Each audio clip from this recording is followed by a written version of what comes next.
ಮೊದಲ ನೋಟಕ್ಕೆ ಮಾರು ಹೋಗಿ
ವಿವಾಹವಾಗುವ ಬಯಕೆಯೊಂದಿಗೆ ಆಶ್ರಮಕ್ಕೆ ಹಿಂದಿರುಗುತ್ತಾನೆ ಶ್ರೀನಿವಾಸ.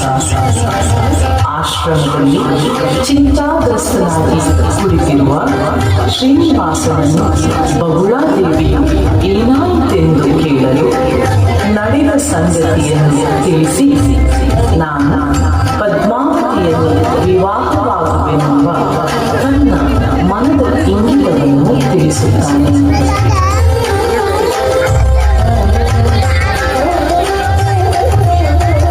ಇತ್ತ ಪದ್ಮಾವತಿಯು ಶ್ರೀನಿವಾಸನ ನೆನಪಿನಲ್ಲೇ ಇರುತ್ತಿರಲು ಮಗಳ ಈ ಸ್ಥಿತಿಯಿಂದ ಧರಣಿದೇವಿ ಹಾಗೂ ಆಕಾಶರಾಜನ ಚಿಂತಿತರಾಗಿ ನಾರದಮುನಿಗೆ ವಿವರಿಸಲು ನಾರದಮುನಿಯು ಆಕೆಯು ಸಾಕ್ಷಾತ್ ಶ್ರೀಮನ್ ನಾರಾಯಣನನ್ನೇ ವರಿಸುವಳು.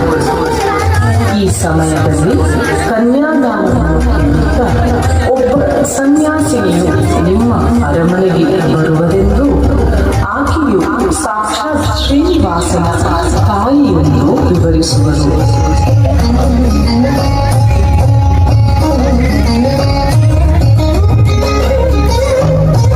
ಕುತೂಹಲವನ್ನು ತಾಳಲಾರದೆ ತಾಯಿಯ ಆಗಮನದ ಮೊದಲೇ ಶ್ರೀನಿವಾಸನು ಕೊರವಂಜಿಯ ರೂಪು ತಾಳಿ ಅರಮನೆಗೆ ಬಂದು ಪದ್ಮಾವತಿಯ ಕೈಯನ್ನು ನೋಡಿ ಆಕಾಶರಾಜನಿಗೆ ಈಕೆಯನ್ನು ಶ್ರೀನಿವಾಸನಿಗೆ ಕೊಟ್ಟು ವಿವಾಹವನ್ನು ಮಾಡುವಂತೆ ಕಣಿಯನ್ನು ಹೇಳುತ್ತಾಳೆ.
ನಿನ್ ಕನಸಿದ್ದು ಉಪದೇಶಕ್ಕಲ್ಲ, ಕಣಿಗಳಕ್ಕೆ.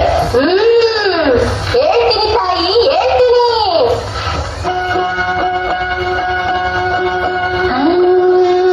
ಸಂಜೆಯ ಕೆಂಬಣ್ಣವು ಕುಳಿಯ ಚೆಲ್ಲಿತ್ತು, ದ್ಯಾವರ ಗುಡಿಗೆಂದು ಮೆರವಣಿಗೆ ಹೊಂಟಿತ್ತು. ತಂಗಾಳಿ ಬೀಸಿತ್ತು, ಸಂತೋಷ ತುಂಬಿತ್ತು, ಹೃದಯದ ಮೇಲೇನು ಹೊಸ ಆಸೆ ತುಂಬಿತ್ತು. ನಿಜ ತಾನೇ? ಸರಿ,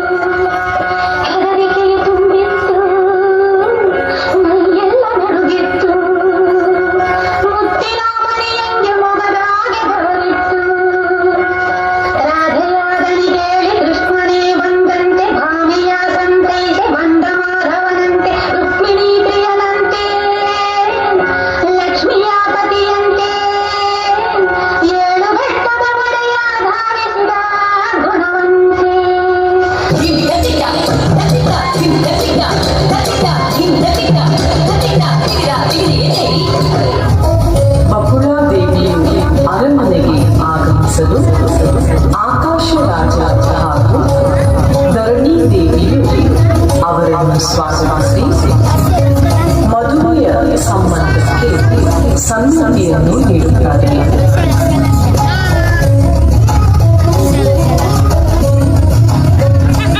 ಶಿವ ಪಾರ್ವತಿಯರು ಬ್ರಹ್ಮ ಸರಸ್ವತಿಯರು ಅನೇಕ ದೇವಗಣಗಳು ಋಷಿ ವರೇಣ್ಯರು ಈ ವಿವಾಹ ಸಮಾರಂಭಕ್ಕೆ ಸಾಕ್ಷಿಯಾದರು.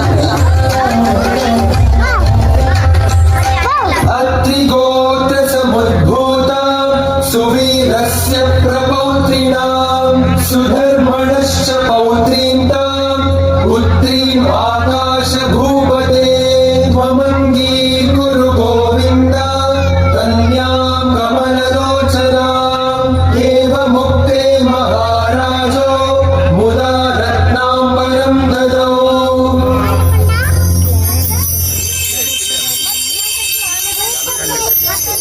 प्रपौत्रस्य ययातेश्च पौत्रस्यामित तेजसः शूरसेनस्य राजेन्द्र वसुदेवस्य भूपते पुत्रस्य वेङ्कटेशस्य गोत्रे वासिष्ठसंज्ञके जातस्य त्रिकुलोत्पन्नां कन्यां कनकभूषिताम्.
ಮಹಾಲಕ್ಷ್ಮಿಯ ಮತ್ತೊಂದು ಸ್ವರೂಪ ಭೂದೇವಿ. ಸತ್ಯಯುಗದಲ್ಲಿ ಹಿರಣ್ಯಾಕ್ಷನೆಂಬ ರಾಕ್ಷಸನು ಭೂಮಿಯನ್ನು ಅಪಹರಿಸಿ ನೀರಿನಲ್ಲಿ ಬಚ್ಚಿಟ್ಟನು. ದೇವತೆಗಳ ವಿನಂತಿಯ ಮೇರೆಗೆ ವಿಷ್ಣುವು ವರಾಹ ಅವತಾರವನ್ನು ತಾಳಿ ಹಿರಣ್ಯಾಕ್ಷನನ್ನು ಕೊಂದು ತನ್ನ ಕೋರೆ ಹಲ್ಲುಗಳ ಮೇಲೆ ಭೂಮಿಯನ್ನು ಎತ್ತಿ ಸಮುದ್ರದಿಂದ ಹೊರತಂದು ಭೂಮಿಯನ್ನು ಪುನರ್ಸ್ಥಾಪನೆ ಮಾಡಿ ಭೂದೇವಿಯನ್ನು ವಿವಾಹವಾದವು. ಮಹಾಲಕ್ಷ್ಮಿಯ ಸ್ವರೂಪವಾದ ಪದ್ಮಾವತಿ ಅಥವಾ ಶ್ರೀದೇವಿಯು ಸಂಪತ್ತು ಮತ್ತು ಸೌಂದರ್ಯದ ದೇವತೆಯಾಗಿದ್ದು, ಭೂದೇವಿಯು ಭೂಮಿ ಮತ್ತು ಫಲವತ್ತತೆಯ ತಾಯಿಯಾಗಿ ಶ್ರೀಮನ್ನಾರಾಯಣನ ಎಡಬಲದಲ್ಲಿ ವಿರಾಜಿಸುವ ಇವರು ವೆಂಕಟಾದ್ರಿಯಲ್ಲಿ ನೆಲೆಯೂರಿ